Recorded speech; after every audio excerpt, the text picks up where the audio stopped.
వరంగల్ జిల్లా సంగెం మండల కేంద్రంలోని మండల పరిషత్ కార్యాలయంలో మంగళవారం మండల పరిధిలోని గ్రామ పంచాయతీ కార్యదర్శులు, స్పెషల్ ఆఫీసర్లు, మండల పరిషత్ అధికారులతో అభివృద్ధి ప్రగతిపై పరకాల ఎమ్మెల్యే శ్రీ రేవూరి ప్రకాష్ రెడ్డి సమీక్ష సమావేశం నిర్వహించారు. గ్రామాల వారీగా జరగవలసిన అభివృద్ధి పనులపై, ఆయా శాఖల వారీగా వివిధ అంశాలపై అధికారులతో ఎమ్మెల్యే సమీక్షించారు.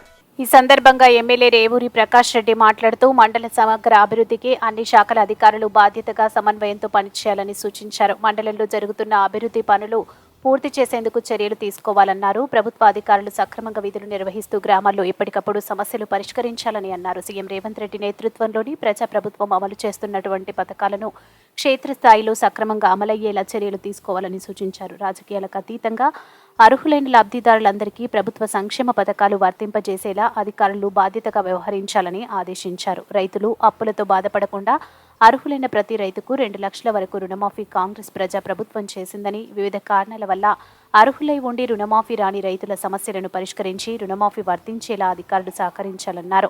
వన మహోత్సవంలో భాగంగా గ్రామాలలో నాటిన ప్రతి మొక్కను సంరక్షించే విధంగా చర్యలు చేపట్టాలని, గ్రామాల్లో ఎన్ని మొక్కలు నాటారని వాటి యొక్క నివేదికలు ఇవ్వాలన్నారు. గ్రామ పంచాయతీ పరిధిలో గల వైకుంఠధామాల ఆవరణలో ఉన్న పిచ్చి మొక్కలను తొలగించి కాంపౌండ్ వాల్ నిర్మాణాలు చేపట్టాలన్నారు. గ్రామాల్లో ఉన్న రేషన్ షాపులు ఉదయం 7 గంటలకు తెచ్చుకునేలా చర్యలు చేపట్టాలని, గ్రామాల్లో ఉన్నటువంటి షాపులను వెంటనే ట్రేడ్ లైసెన్స్ను అందజేయాలన్నారు. గ్రామ పంచాయతీ కార్యదర్శులు, స్పెషల్ ఆఫీసర్లు సమయపాలన పాటించాలని, గ్రామాల్లో ఉన్న సమస్యలను వెంటనే పరిష్కరించేలా సత్వర చర్యలు చేపట్టాలన్నారు. అంగన్వాడీ కేంద్రాలకు వచ్చే గర్భిణీలు, బాలింతలు భోజనం చేస్తున్నారా అని గ్రామ పంచాయతీ కార్యదర్శులను అడిగి తెలుసుకున్నారు. గ్రామాల్లో శానిటేషన్, త్రాగునీరు, స్ట్రీట్ లైట్స్ అంశాలపై నివేదిక అందించాలని అధికారులను ఆదేశించారు.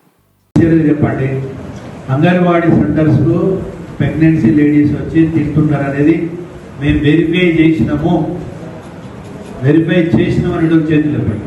వెరిఫై చేసినామనడం ఒకటి అంత డౌట్ లేపకండి. గ్రామంలో మరి చెత్త చెదారం అంతా బాగా సిమ్యులేట్ అవుతుంది అని చెప్పి అంటున్నారు. అక్కడ ఒకరోజు ఒక ట్రాక్టర్కి ఇట్లా పంపించేసి మీకున్న వర్కర్స్ని పంపించి అవి క్లీన్ చేయడం. రెండవది, సర్పంచులు లేకపోవడం వల్ల కాంపౌండ్ వాల్స్ రోడ్ల మీదకి వచ్చి కూడా కట్టుకుంటున్నారు. రోడ్ పక్కకే కావాల్సిన డిస్టెన్స్ మెయింటైన్ చేయకుండా కొత్త కట్టేటి పాత వాటిని మనం ఇప్పుడు ఏం చేయలేము, కానీ కొత్త కట్టేటి ఇక్కడ కూడా ఎనీ స్ట్రక్చర్స్ అని యాజ్ పర్ నామ్స్ ప్రకారం ఉన్నాయా లేదా చూసుకోండి. కొన్ని రోడ్లు కూడా ఆక్యుపై చేసుకునే పరిస్థితి వస్తుంది. లేదా ఇంటికి ఇస్తున్నారా, సెంటర్కి వస్తున్నారా అనేటోళ్ళు చేతులు లేవండి. వస్తలేరు అనేటోళ్ళు చేతులు వచ్చేది నుంచి ఇప్పటికైనా చేయండి. 2 డేస్లో పూర్తి చేయండి. దాన్ని ఒకవేళ అవసరం ఉంటే సపరేట్ రివ్యూని పెట్టుకుంటారు. మళ్ళీ స్పెషల్ ఆఫీసర్స్ పెట్టి ఎనీథింగ్స్ ఏమన్నా లెఫ్ట్ హ్యాండ్ బాబతి ఏమన్నా ఉంటే చెప్పండి.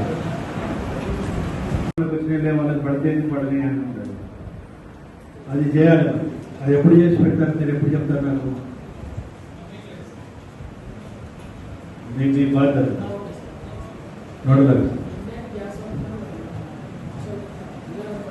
మీరు బేసిక్గా 2 చూడాలంటారు. సేల్డ్ లిస్ట్ ఉంటుంది, అమ్మినవి కదా, అమ్మిన వాటిని అప్లోడ్ చేసిందా లేదా, దానికి ఏమైనా సిస్టమ్ ఉందా? ఐ డోంట్ నో, నాకు తెలియదు. నేను అడుగుతున్నాను. వాడు మనీ రసీదు రాస్తాడు, పైసలు తీసుకుంటాడు, ఓనర్గా పైసలు పోతాయి. ఈ రసీదున్న కన్జ్యూమర్ నంబర్ ఏదైతే ఉందో ఆన్లైన్లో అప్లోడ్ కావాలి. సిలిండర్ తీసిపోయినట్టు అన్నప్పుడు ఆ అకౌంట్లో డబ్బులు పడతాయి.